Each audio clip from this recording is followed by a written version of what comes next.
도쿄올림픽을 기필코 완수한다는 말을 한 적이 없다. 일본 스가 총리가 지난 13일 빌 게이츠와의 전화통화에서 한 말입니다. 코로나 사태가 길어지면서 그간 논란이 되어왔던 도쿄올림픽 취소 움직임이 현실화되고 있습니다. 그동안 스가 총리는 기회가 있을 때마다 오는 7월 도쿄올림픽은 반드시 정상 개최한다고 말해왔습니다. 하지만 며칠 전부터 일본 정부 공식 입장이 미묘하게 바뀌더니 이젠 정부 고위인사 입에서 취소 얘기까지 흘러나오고 있습니다. 그리고 스가 입에서 대회 성공을 위해 열심히 노력한다고 말했지 기필코 완수한다는 표현은 하지 않았다고 말을 바꿨습니다. 현재 일본은 긴급사태가 재발령된 지 일주일이 넘었지만 확진자 폭증세가 꺾일 기미가 보이지 않고 있습니다. 결국 일본은 올림픽이 취소되면 47조 원이 넘는 경제적 손실을 피할 수 없는 상황에 놓여져 있습니다. 그런데 이 같은 천문학적인 경제적 피해를 하마터면 우리가 당할 뻔했다는 안도가 나오고 있습니다. 그러면서 커뮤니티에서는 한 일본인이 부산을 구했다는 말까지 언급되고 있습니다. 지난 2009년 부산시도 2020년 올림픽 유치 경쟁에 뛰어들었습니다. 당시 부산은 대륙별 순환 개최 원칙에 따라 2020년은 아시아가 유력하다며 반드시 부산 유치를 달성할 것이라는 각오를 밝혔습니다. 부산은 2002년 아시안게임과 한일 월드컵 등 대규모 국제 스포츠 행사를 개최한 경험이 있었고 이미 구축된 경기시설 인프라도 훌륭했습니다. 이 때문에 기존 경기장의 리모델링 및 일부 경기장만 신설하면 올림픽을 치를 수 있었습니다. 또한 부산 주민의 88.5%가 올림픽 유치에 찬성한다는 설문조사 결과까지 나왔습니다. 부산은 야심차게 2020년 올림픽 유치 경쟁에 뛰어들며 대회 로고까지 준비했습니다. 그런데 여기에 일본이 나서서 한국을 재치겠다며 올림픽 유치 경쟁에 가세했습니다. 일본은 2008년부터 올림픽을 유치하려 했고 2016년 올림픽을 유치하기 위해 온갖 노력을 다했습니다.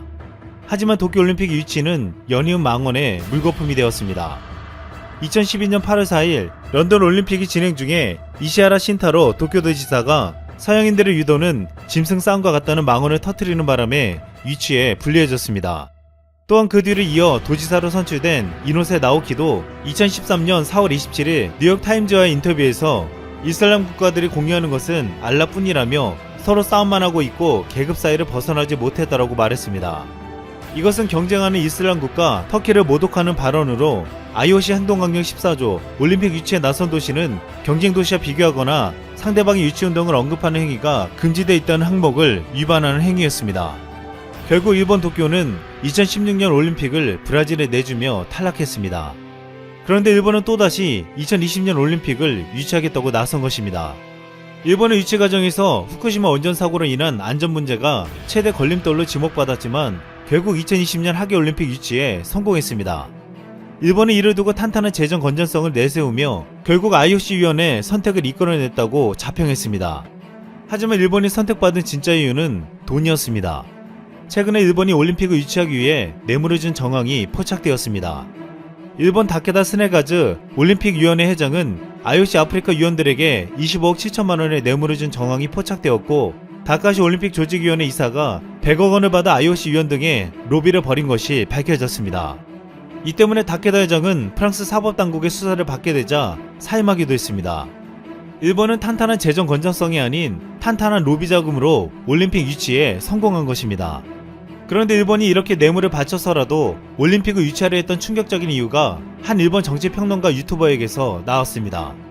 일본 왕족 가문의 정치평론가로 알려진 다케다 스네야스는 일본이 태평양 전쟁에서 지는 바람에 모든 조선인들이 불쌍해졌다고 주장해 물의를 일으킨 대표적인 혐한 인사입니다.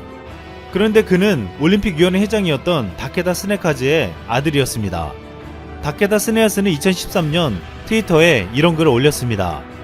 아버지께서는 2020년 도쿄올림픽 유치에 성공하지 못하면 아시아에서 하계올림픽을 2번 개최하는 건 한국이 최초가 될 가능성이 높다고 하셨다. 그리 되면 아시아에서 일본 지위가 흔들리게 될 것이라며 한탄하시던 모습을 나는 아직도 잊지 못한다. 믿기지 않지만 이것이 일본 도쿄올림픽을 유치했던 수장의 입에서 나온 말이었습니다. 실제 부산은 평창이 삼수 끝에 2018년 동계올림픽 유치에 성공하면서 2020년 올림픽 도전을 포기했습니다. 그러면서 2024년 올림픽을 다시 준비했습니다. 부산은 2020년 올림픽을 포기하고 2024년을 준비하면서 스페인 터키가 되길 바라며 일본만은 되지 않기를 바랬습니다. 만약 2020년 도쿄올림픽이 결정되면 대륙별 순환개최 관행에 따라 부산의 2024년 유치는 어려워지기 때문입니다. 하지만 일본은 방사능 오염에 대한 국제사회 우려에도 불구하고 거액의 뇌물로 로비를 펴서 위치를 따냈습니다. 부산의 모든 꿈을 물거품이 되게 만들었지만 현재 일본의 이 불법적인 올림픽 유치는 재앙으로 다가왔습니다. 코로나 팬데믹으로 인해 2020년 올림픽은 1년 연기되었고 올해도 지금 상황으로는 올림픽을 열기가 쉽지 않아 보이고 있습니다. 영국의 올림픽 레전드는 지난 12일 도쿄올림픽이 2024년으로 연기되고 2024년에 예정된 파리올림픽은 2028년으로 연기되어야 한다고 말했습니다. 하지만 도쿄올림픽이 연기되거나 취소되면 바로 2024년 파리올림픽이 열릴 것이라고 말하고 있습니다. 일본에서 외무상과 방위상을 지냈던 고노다로 행정개혁 담당상은 지난 17일 처음으로 도쿄올림픽 취소에 대해 언급했습니다. 고노 담당상은 14일 로이터 통신과 인터뷰에서 도쿄올림픽에 대해 지금 시점에서 우리는 대회 준비에 최선을 다할 필요가 있지만 이것은 둘 중 어느 쪽으로든 갈 수 있다라고 말했습니다. 로이터는 고노 담당상이 이런 발언을 전하면서 일본 강요가 올해 여름으로 연기된 도쿄올림픽이 계획대로 열리지 않을 수도 있다고 말했다고 보도했습니다. 또한 외무상과 방위상 시절 한국에 대해 날을 세웠던 고노다로는 행정개혁 담당상이 되자 한국에 대해 다른 발언을 내놓았습니다. 고노다로는 지난 30년간 일본 정부는 사회보장 비용과 국채이자 비용을 지불하느라 디지털화에는 투자를 거의 하지 않았다고 했습니다. 하지만 코로나를 통해 국민들이 디지털화의 필요성을 절감했다며 지금 이상으로 디지털화를 서둘러야 한다고 생각한다고 말했습니다. 그러면서 한국은 상당히 디지털화가 진행되어 있고 그 점을 일본도 배워야 한다고 말한 것입니다. 일각에서는 한때 한국의 무례한 행동을 했던 고노다로가 일본의 디지털화를 주도하며 많은 정의에 시달리면서 결국 한국을 높게 평가할 수밖에 없게 된 것이 아니냐는 말이 나왔습니다. 최근 일본은 달려나가는 한국을 견제하려고 하고 있습니다. 2019년 수출 규제를 감행해 우리 경제에 타격을 주려 했고 뇌물을 써서 올림픽을 유치해 아시아의 중심이 한국으로 가는 것을 막으려 했습니다. 또한 지난해 한국이 G7에 들어가는 것도 노골적으로 반대했습니다. 지금 시점에서 보면 일본의 이런 시도는 모두 실패하고 있습니다. 영국 존슨 총리는 17일 G7의 한국을 정식으로 초청했습니다. 영국은 일본의 반대에도 불구하고 한국을 포함해 G7을 민주주의 10개국으로 확대하겠다고 말했습니다. 한국은 이제 일본의 견제에도 불구하고 국제사회의 리더의 자리에 서고 있습니다. 한국 문화 전도사라 불리는 미국 마크 피터슨 교수는 한국에 대해 놀라운 이야기를 했습니다. 한국은 역사상 약소국이 절대 아니다라는 말입니다. 많은 한국인들을 만나보면 우리는 약소국이었고 식민지 기간도 길었다고 말한다고 했습니다. 하지만 이것은 일제치하 당시 뿌리내린 역사관이라고 했습니다. 한국은 침략을 당했어도 좌절하지 않는 나라였고 몽골의 침략이 극에 달했을 때 원나라는 무너졌지만 고려는 꿋꿋이 버텼다고 했습니다. 외세 침략을 많이 당했다고 하지만 중세시대에 100년에서 200년이 고작인 나라가 많았는데 당시 신라는 1000년을 버텼다고 했습니다. 역사적으로 봐도 한국은 결코 약한 민족이 아니었다는 것입니다. 일본은 뇌물을 써서라도 올림픽을 유치해서 한국의 부상을 막으려고 했습니다. 하지만 한국은 이에 굴하지 않고 더 큰 미래를 향해 나아가고 있습니다. 이상 쓸멍이었습니다.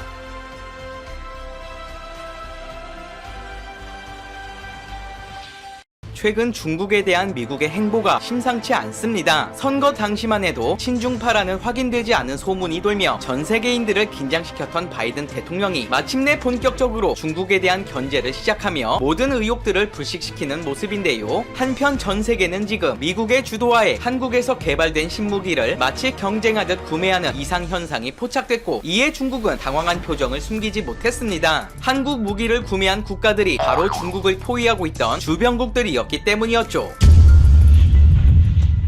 최근 국내 방산업체인 한화 디펜스에 대한 놀라운 소식이 보도됐습니다. 아랍에미리트 정부가 한국산 다연장 로켓 시스템인 천무를 구매하기 위해 무려 9천억이라는 돈을 쏟아 부었다는 것인데요. 지난 24일 관영 방송에 따르면 수도 아부다비에서 개최된 국제방위 전람회의 공식 대변인 모하메드 알 하산이 준장은 3일간 개최된 이번 행사에서 성사된 무기 거래액은 총 1조 7천억 원에 이르렀다면서 특히 이번 계약에는 한국산 다연장 로켓 천무와 미사일 탄약을 구매하기 위한 약 9천억 2천억 원 상당의 계약이 포함돼 있다고 밝혔습니다. 덧붙여 올해로 15회째를 맞는 이번 전람회에는 총 60개국 1,300개 업체가 참가했지만 그중 단 12건의 계약만이 체결됐다며 이는 곧 한국의 무기 성능이 세계적으로 인정받는 수준이라는 것을 단적으로 입증하는 것이라 전했습니다. 각국의 군사 전문가들은 아랍에미리트 측이 이같이 대량의 무기를 사들인 것에 대해 도대체 어떤 의도인지 의견이 분분했는데 가장 유력한 가설로 최근 미국 정부가 예멘 내전에 대한 군사적 지원을 중단했다는 사실이 지적됐습니다. 최근 바이든 행정부는 예멘 내전에 사용될 가능성이 있는 중동의 무기 수출을 중단할 움직임을 보이고 있고 이는 분쟁 개입과 관련해 기존 미국의 대외 정책을 대폭 수정하여 이란과의 관계 회복을 위한 신호라는 전망인데요. 다만 미국의 무기 공급이 중단될 경우 중동의 주요 인사들은 비교적 익숙한 한국의 방산 업체를 방문하게 될 것이라는 사실을 바이든 정부가 모를 리 없고 만약 미국이 동결한 무기들을 한국이 우회로 판매한다면 미국은 이를 한국에 대한 압박 카드로 이용하게 될 것이라는 가설도 등장했습니다. 하지만 이 모든 것은 미국이 중국을 견제하기 위한 철저한 계산이 깔려 있다는 것. 실제로 최근 바이든 행정부는 인도와 일본, 호주와 함께 중국을 포위하고 견제하기 위한 4개국 안보대화 포럼인 쿼드를 일종의 안보 동맹으로 만들려는 움직임까지 보이고 있습니다. 바이든 행정부가 출범 초기부터 중국을 겨냥한 것은 트럼프 행정부 시절 내내 갈등을 빚어온 무역 분교 때문만이 아니며 2000년대 이후 미국과 맞먹는 경제 대국이자 기술 대국으로 급속히 부상한 중국을 견제하지 않고는 전통적으로 아시아에서 패권을 누려온 미국의 입장을 담보할 수 없다는 우려 때문으로